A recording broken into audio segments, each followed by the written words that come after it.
புதிதாக கண்டுபிடிக்கப்பட்ட பாரதியாரின் 6வது புகைப்படம். அன்னிபேசன் நடத்தின ஆங்கில பத்திரிகையில் வெளிவருகிறது. அதில் பாரதியாருடைய 1919ஆம் ஆண்டு தோற்றம் அதில் புகைப்படம் அச்சிடப்பட்டு பாரதி வீட்டு மொட்டை மாடியில் ரகசிய சந்திப்புகள் நடக்கும் அறை. அப்படிப்பட்ட ரகசிய சந்திப்புலாம் நடப்பதற்கு இந்த மாடி பகுதி மிகவும் உதவியாக இருக்கு. புதுச்சேரியில் பாரதியின் எழுத்துக்களை பிரசுரித்த சைக்கோன் சின்னையா. 2 பத்திரிகை இன்னொன்று தேச சேவகன். பாரதியை பற்றி அறிந்ததும் அறியாததுமான ஆச்சரிய தகவல்கள். காதல் காதல் காதல் காதல் போயின் காதல் போயின் சாதல் சாதல் சாதல் என்கின்ற அந்த பிரபலமான வரிகள் இடம்பெற்ற பகுதி குயில் பாட்டு தான். மண் பேசும் சரித்திரம். மகாகவி பாரதியார் பற்றி அறிந்ததும் அறியாததுமான பல்வேறு தகவல்களை நாம் தொடர்ச்சியாக பார்த்து வருகிறோம். சென்னை பல்கலைக்கழகத்தின் தமிழ் மொழி துறை தலைவர் பேராசிரியர் திரு யா மணிகண்டன் அவர்களின் பாரதி பற்றிய பல்வேறு கண்டுபிடிப்புகள் முக்கியமான தகவல்களாக நமக்கு கிடைக்கின்றன. அவற்றில் பாரதியின் 6வது புகைப்படம் இவரால் கண்டுபிடிக்கப்பட்டிருக்கிறது. 1917ஆம் ஆண்டில் புதுவையில் அவர் வசித்தபோது அவரோடு நெருங்கி பழகிய விஜயன் என்னும் விஜயராகவாச்சாரியார் ஊரிலிருந்து வந்திருந்த தன் நண்பனின் விருப்பத்திற்கு இணங்க பாரதியார் குடும்பத்தோடு சேர்ந்து ஒரு புகைப்படம் எடுத்துக்கொண்டார்.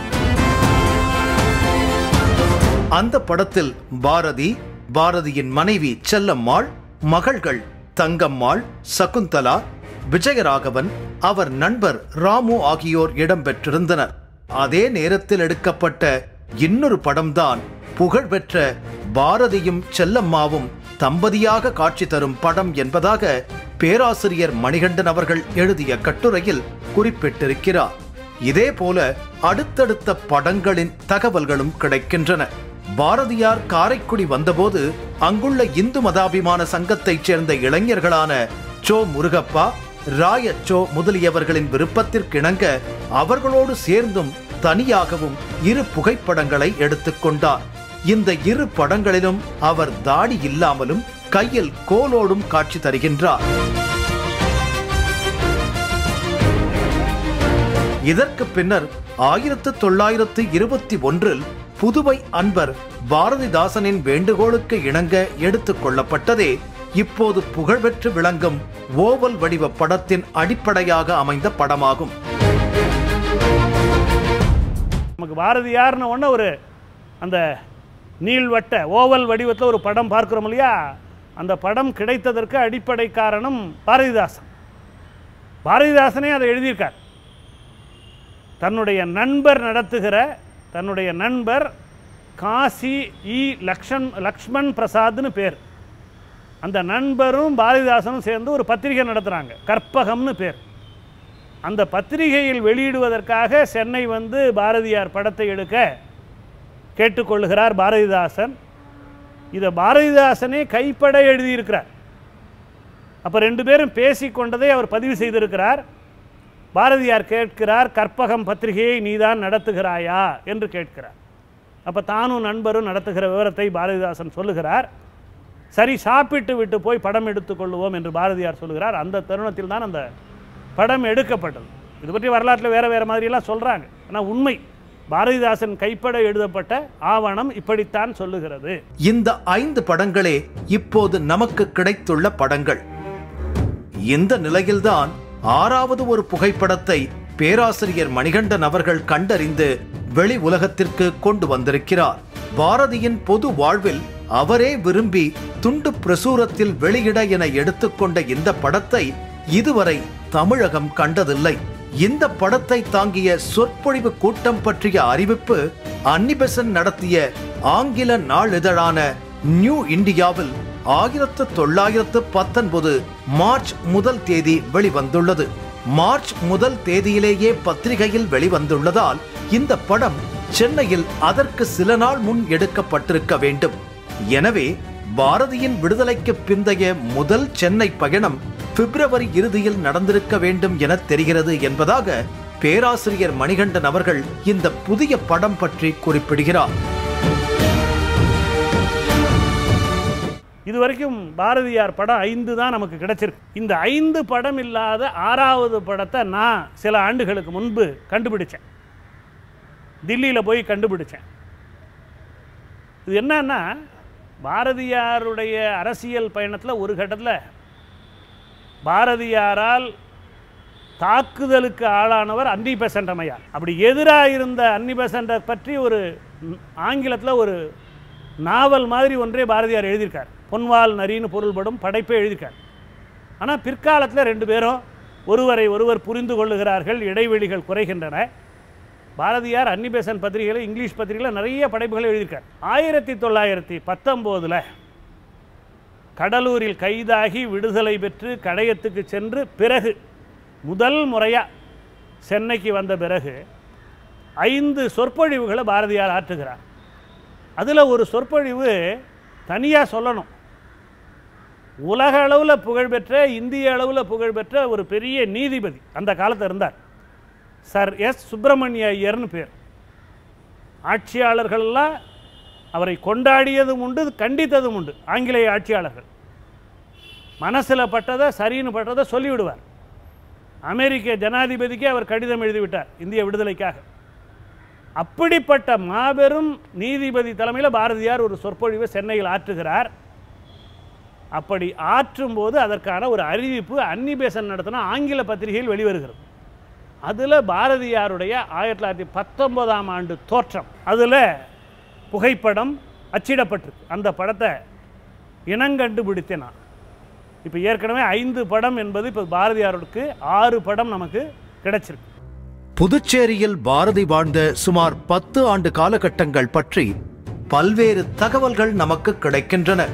இங்குதான் கண்ணன் பாட்டு, குயில் பாட்டு, பாஞ்சாலி சபதம் போன்ற பல இலக்கியங்களை அவர் படைக்கிறார்.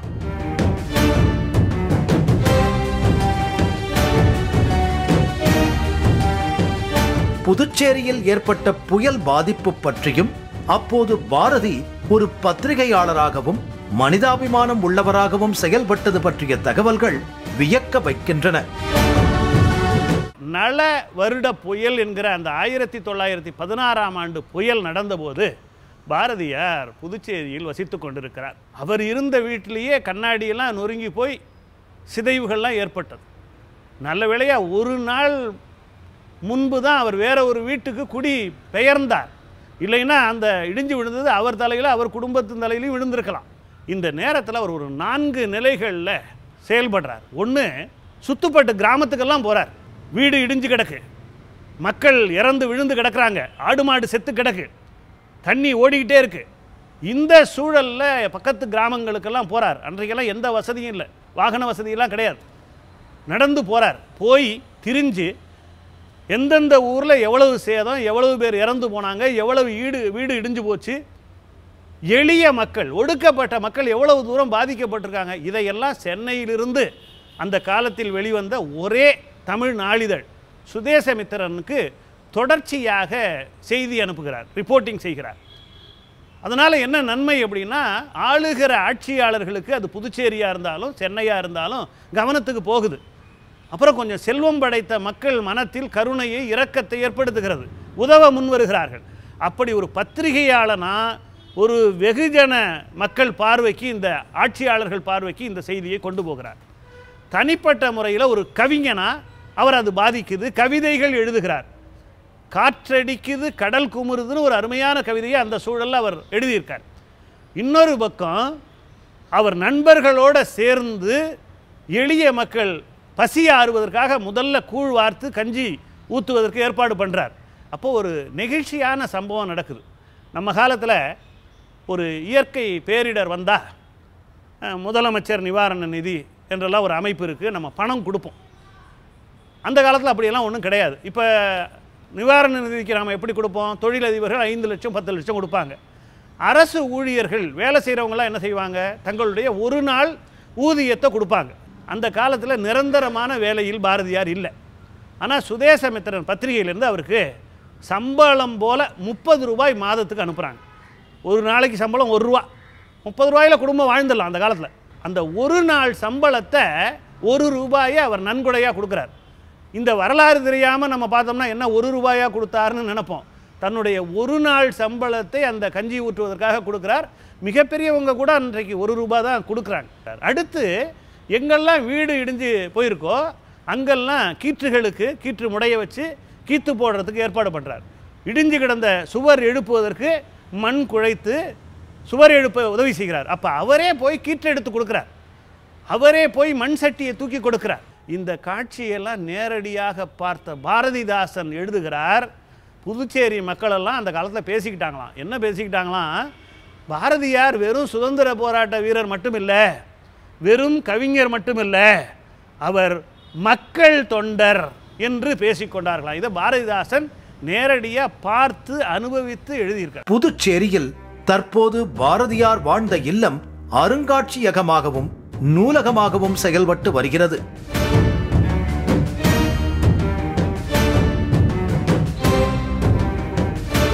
இந்த வீடு மட்டுமல்லாமல் புதுச்சேரியில் வேறு சில வீடுகளிலும் பாரதியார் தங்கி இருந்திருக்கிறார். புதுச்சேரியில் அப்பொழுதெல்லாம் இப்படி இருக்கக்கூடிய லட்சக்கணக்கான மக்கள் தொகை அப்போது இல்லை. இப்பொழுதே புதுச்சேரியிலே ஒரு முறை 2 முறை பார்த்து விட்டால் அடுத்த முறை இந்த தெருவை சேர்ந்தவர் என்று சொல்லக்கூடிய நிலை இப்பொழுதும் இருக்கும்பொழுது ஆயிரக்கணக்கானவர் மட்டும் இருந்த ஊரிலே வித்தியாசமாக ஒரு உருவம் இருக்கிறது. இவர் யார் என்று பாரதிதாசனார் அவரை தொடர்ந்து கொண்டிருந்தார்.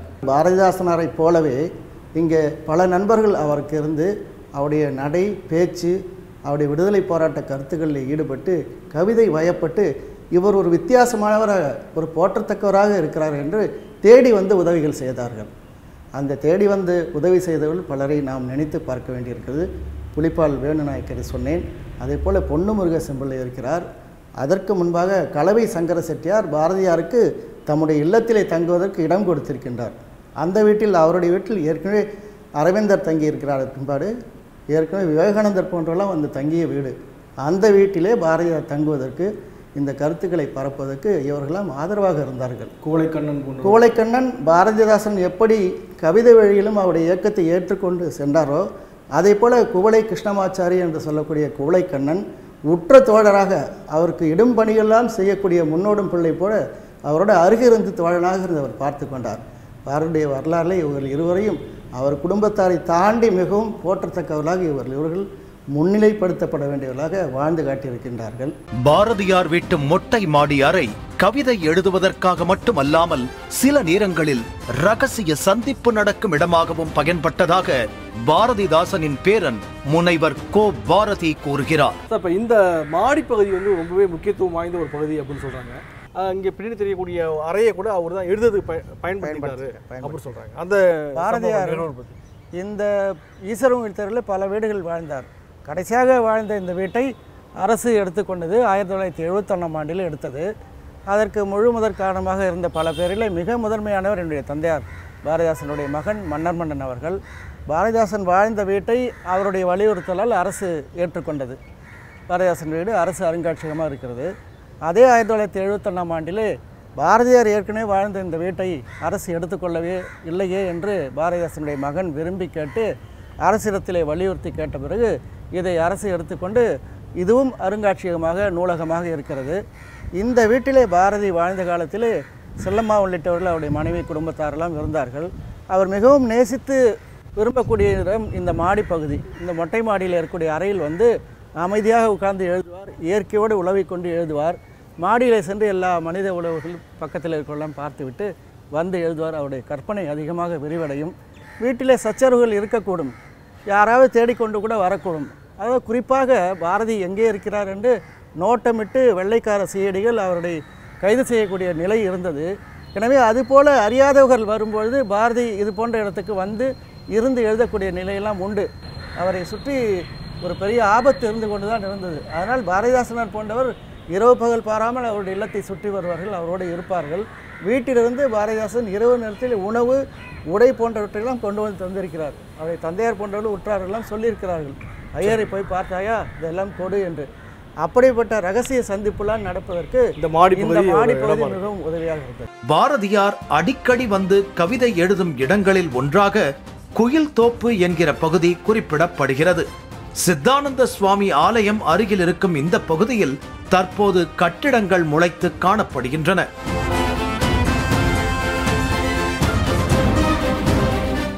இப்போ எனக்கு பின்னாடி நீங்கள் பார்த்துட்டு இருக்கிற அந்த பகுதி தான் குயில் தோப்பு என்று கருதப்படுகின்ற ஒரு இடம்.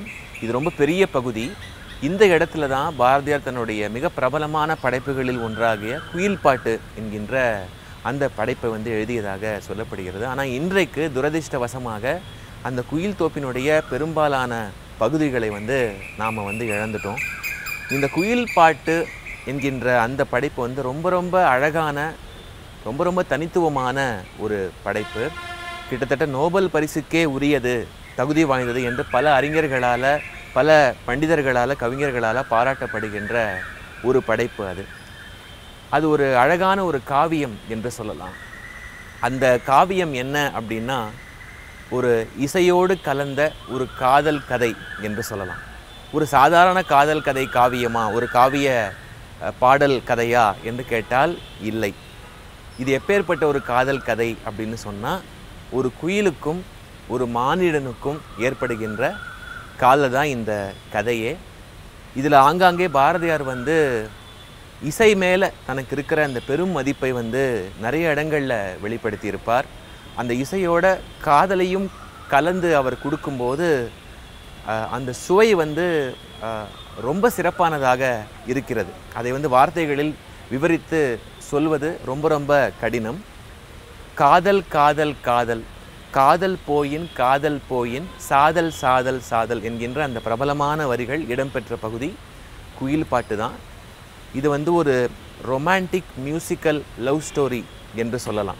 குயில் தோப்பு அருகில் இருக்கும் சித்தானந்த சுவாமி கோவிலுக்கு பாரதி அடிக்கடி வந்து செல்வதைப் போலவே உப்பளம் பகுதியில் இருக்கும் தேசமுத்து மாரியம்மன் கோவிலுக்கும் அவர் வந்து சென்றுள்ளார் என்பதை நாம் ஏற்கனவே பதிவு செய்திருக்கிறோம். பாரதியார் தனது வீட்டில் யாகம் வளர்த்து 2 பேருக்கு பூநூல் அணிவித்தார் என்கிற நிகழ்வு அறிய கிடைக்கும் நிலையில், ஒருவர் பாரதியாரை இறுதி வரை தன் குரு என்று போற்றி வந்த கனகலிங்கம் என்பது பலரும் அறிந்த தகவல்தான். மற்றொருவர் இந்த தேசமுத்து மாரியம்மன் கோவிலில் பூசாரியாக இருந்தவர் என்று சொல்லப்படுகிறது. இந்த இடத்துக்கு 1916ஆம் ஆண்டு வாக்கிலெல்லாம் வரும்பொழுது இந்த பகுதி கடற்கரை ஒட்டிய பகுதி. அங்கே வசிக்கக்கூடிய மீனவர் குடும்பத்தாரோடு பாரதியார் பழகுவார், பேசுவார். அவருடைய அந்த பணிவிடை மட்டுமல்ல, அவருடைய கடுமையான உழைப்பு அவருக்கு பிடிக்கும். தோணியை கட்டிக்கொண்டு, படகுகள் கட்டிக்கொண்டு அவர் செல்வது, வருவது, பாடுவது, இதெல்லாம் அவர் பார்த்து ரசிப்பார். அதோடு இல்லாமல் தாழ்த்தப்பட்ட பகுதி மக்களோடு அன்பு பாராட்டி ஒற்றுமையை வளர்ப்பதற்காக, அந்த சாதி வேற்றுமையை களைவதற்காக இங்கே அடிக்கடி வருவார். பாரதியார் வீட்டில் பூணூல் போட்டதாக சொல்லப்படக்கூடிய கனகலிங்கம் இந்த பகுதியை சேர்ந்தவர் தான். இந்த உப்பளம் பகுதியில் கனகலிங்கம் என்ற ஒருவர் வாழ்ந்தார், நாகலிங்கம் என்ற இருவர் இருந்தார்கள். இந்த இருவரும் பாரதியாரோடு அன்பு கொண்டு அவருடைய வழிமுறைகளை ஏற்று அவரோடு பழகக்கூடிய வாய்ப்பு அமைந்தது. நாகலிங்கம் இந்த கோவிலில் இந்த கோவிலே அவர் வழிபாடெல்லாம் செய்யக்கூடிய பொறுப்பில் இருந்தார். பெரும்பாலும் தமிழ்நாடு, குறிப்பாக புதுச்சேரியிலே மாரியம்மன் வழிபாடு அதிகம் உண்டு. அதில் முத்து மாரியம்மன் என்று வருவது புதுச்சேரி பகுதியில் தான் அதிகம். எனவே இந்த பகுதியை எடுத்து சொல்லும்போது, தேடி உனை சரணடைந்தேன் என்ற வகையில் தேசமுத்து மாரியம்மா என்று பாரதியார் அவர்கள் இந்த கடவுளை பாடியிருக்கின்றார். இங்கேயே வருவார், இங்கே உள்ள மக்களோடு அன்போடு பழகுவார், இங்கேயே தங்கிவிடுவார். இங்கே தென்னந்தோப்புகள் போன்ற பழைய அமைப்புகள் இயற்கை சூழ்ந்த இடமாக இருக்கும். பக்கத்திலே ஒரு வண்ணான்துறை இருந்தது, அதை மனம் வெளுக்க என்று எழுதுவார் அந்த பாடலில். இந்த தேசமுத்து மாரியம்மா பாடல் இல்லாமல் உலகத்து நாயகி பாடலில் வரும். அப்படிப்பட்ட பகுதி மக்கள் இருக்கும்போது இங்கே வந்தால் அவர் பாட்டும் இங்கேயே தங்கி விடுவாராம். இரவும் இங்கே படுத்து விடுவாராம். இங்கே ஒரு பல்லக்கு இருந்திருக்கு, அதில் போய் படுத்து அசதியாக தூங்கி விடுவாராம். புதுச்சேரியில் பாரதி இருந்தபோது அவரின் இலக்கிய மற்றும் சமூக பங்களிப்பு பற்றி பல தகவல்களை பதிவு செய்திருக்கிறோம். இந்த நிலையில்தான் பாரதி ஆசிரியராக பொறுப்பு வகித்த சூரியோதயம் என்கிற பத்திரிகையின் உரிமையாளர் சைக்கோன் சின்னையா அவர்களின் கொள்ளு பேரனை புதுச்சேரி பாரதி நினைவு இல்லத்தில் சந்தித்தோம். சைக்கோன் சின்னையா புதுச்சேரியில் இருக்கும் ஆனந்தரங்கம் பிள்ளை தெருவில் அச்சுக்கூடத்தை வைத்திருந்தார் என்கிற தகவல் கிடைக்கிறது. இவர் தேச சேவகன் என்கிற பெயரில் மற்றும் ஒரு பத்திரிகையையும் நடத்தி இருக்கிறார். தேச விடுதலை சார்ந்து துணிச்சலான மற்றும் புரட்சிகரமான பல கட்டுரைகளை தனது பத்திரிகையில் வெளியிட்டிருக்கிறார் என்பதாகவும் இவர் குறிப்பிடப்படுகிறார்.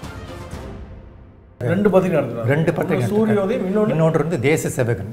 தேச சேவகன் என்று எடுத்திருக்கார். பாரதியார் அவர் முதல்ல பாரதியார் 1908 வரத்துக்கு முன்னாடியே அந்த படத்தை தொடங்கப்பட்டு விட்டது. பாரதியார் அவர் அரெஸ்ட் பண்ண போகிறாங்கன்னு நம்ம இந்த பாண்டிச்சேரியில் அவர் வந்துட்டுன்னு அவருக்கு அவருடைய நண்பர் நாகசாமி ஐயர், அவரும் தூத்துக்குடியை சேர்ந்தவர், 2ம் ஒரே ஊரில் பிறந்தவர்கள். அவர் என் தாத்தா கூட்டிகிட்டு வந்தார். அவர் வந்து அறிமுகப்படுத்த உடனே எங்கள் தாத்தா ரொம்ப மகிழ்ச்சி ஏற்பட்டு அவருக்கு உணவளித்து கட்டுக்கட்டாக பணம் கொடுத்துருக்காருன்னு அன்றைக்கே கொடுத்துருக்காருன்னு நாகசாமியார் நூலில் குறிப்பிட்டிருக்கிறாரு.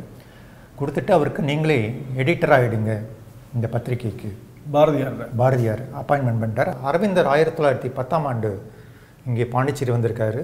அரவிந்தர் வர்றதுக்கு முன்னாடியே பல புக்குகள் அரவிந்தரை பற்றி, லைஃப் ஹிஸ்ட்ரி ஆஃப் அரவிந்தோ, அதே மாதிரி கப்பலோட்டை தமிழ் எழுதிய மனம் போல வாழ்வு, பல புத்தகங்களை இவர் அந்த சைகோன் சனியா பிரஸில் வெளியிட்டிருக்காரு. இந்த இது 1910ஆம் ஆண்டு மார்ச் 18ஆம் ஆண்டு இந்த பத்திரிகை சென்னை மாகாண ஆங்கில அரசால் பேன் பண்ணப்பட்டது. பி சிவசாமி ஐயர் என்ற அட்வொகேட் ஜெனரல் ஒரு கருத்து அவர் இந்த பத்திரிகை நடத்தினால் இன்னும் ஒரு வருடத்தில் பிரிட்டிஷ் ஆட்சி இந்தியாவை விட்டு நீங்கிவிடும், அதனால் இது பேன் பண்ணணும்னு ஒரு எழுதியிருக்காரு. அதை பார்த்துட்டு அந்த காலத்திலுடைய home secretary Madras, government of Madras, அவர் ஒரு குறிப்பு எழுதி சீஃப் செக்ரட்டரிக்கு அனுப்பிச்சிருக்கார். அதை பார்த்துட்டு அந்த கவர்னர் வந்து பேன் பண்ணி, கவர்னர் வந்து சென்ட்ரல் கவர்மெண்ட் பிரிட்டிஷ் கவர்மெண்ட் டெல்லிக்கு எழுதி இந்தியா ஃபுல்லாக அது பேன் பண்ணிட்டாங்க. அந்த காப்பிலாம் இருக்குது, அந்த இது இருக்குது. அப்புறமா இது வந்து இந்தியாவில் பாண்டிச்சேரியிலும் மற்ற பிரெஞ்சு இதுலேயும் வெளிநாட்டிலையும் இந்த பத்திரிகை தொடர்பு நடந்துட்டு தான் இருந்திருக்கு. பாரதியார் புதுச்சேரியிலிருந்து ஆங்கிலேயர் கட்டுப்பாட்டில் இருந்த தமிழக பகுதிக்கு சென்றபோது கைது செய்யப்பட்டு பிறகு விடுதலையாகி சென்னை வந்தபோது அவரை ரயில் நிலையத்தில் வரவேற்றவர் ராஜாஜி என்பதை பேராசிரியர் மணிகண்டன் அவர்கள் பதிவு செய்கிறார். ராஜாஜி இல்லத்தில்தான் பாரதி மகாத்மா காந்தியடிகளை சந்தித்தார் என்பதும் குறிப்பிடத்தக்கது. பாரதியாரை பற்றி காந்தி எழுதியிருக்கார். அவருடைய யங் இந்தியா பத்திரிகையில் பாரதியாருடைய கவிதைகள் இப்பொழுது குஜராத்தியர்களையும் ஈர்க்கிறதுன்னு எழுதியிருக்கார். நவஜீவனில் எழுதியிருக்கார். காந்தியே எழுதியிருக்கார். நேருவே பாரதியார் கவிதைகளை பற்றி பேசியிருக்கிறார். சரோஜினி நாயுடுவே பேசியிருக்கிறார். உலகத்தின் நெவின்சன், கசின்ஸ் எல்லாம் பேசியிருக்கிறார்கள். இன்னொரு சுவையான சம்பவம், பாரதியார் விடுதலை பெற்று முதல் முறையாக சென்னைக்கு வந்தபோது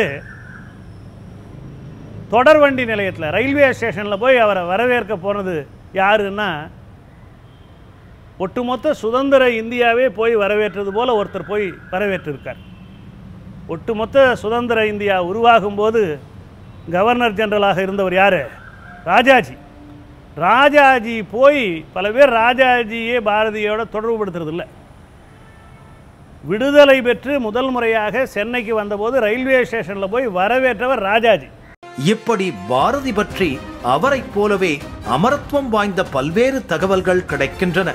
இன்னும் ஏராளமான தகவல்கள் வெளி உலகம் காண காத்திருக்கின்றன. அவற்றையெல்லாம் பிரிதொரு நிகழ்ச்சியில் பேசுவோம்.